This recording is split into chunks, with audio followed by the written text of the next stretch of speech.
सुरुमा कोही बेलातिर खाएको थियो, त्यति खाएको थिएन कि आज लगभग कति 1 वर्षपछि खाएको ढेड यस्तो मिठो भइरहेछ। अहिले म चाहिँ खाँदै गर्छु।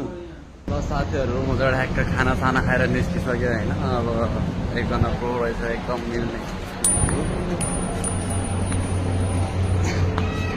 यस्तो झर्किरहेको आउँथ्यो भने एकजना प्रो रहेछ एकदम मिल्ने। मलाई टिकटकमा युट्युबमा फलो सब्सक्राइब गरिरहेको छ, तर म भन्दा पनि 100 500 त्यो रहेछ क्या, अगाडि गइसकेको रहेछ युट्युबमा टिकटकमा होइन।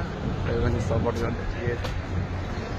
अब जान्छौँ हामी यहाँ तल बोर्ड सोर्ड चढ्न नेपाली पार्कतिर। क्लब SK7 है, अस्ति नै आउने कति मन थियो, छुट्टी पाएन, नत्र आएर मैचाङहरूसँग नाच्नु हुन्थ्यो होइन।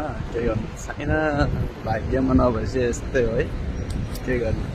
यहाँ छ पुरै फोटो खिच्ने ठाउँ होइन। अब मान्छे खासै छैन, नत्र कम मान्छे।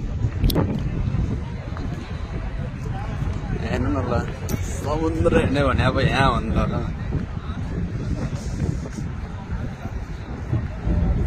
जहाँ चढ्ने भयो त्यहाँबाट सट्ट गएर त्यहाँ गएर चढ्ने हो समुद्र। नेपालमा भएको भए हान्डुको खोलेर म ल्याङ पौडी खेलिहाल्यो, तर के गर्नु गाह्रो छ। सोचिरहेको छु भने ऱ्यान्डम जोन पनि केही भेट्छ त्योसँग टिकटक बनाउने भनेर गरेको, तर एउटा मात्रै मल कि त्यही भएर मैले चाहिँ अहिले यो त्यो चाहिँ सक्सेस होला जस्तो छैन। त्यही भएर अब यत्तिकै अब के अरे नेपाली पार्कमा जानु पऱ्यो अब होइन। अनि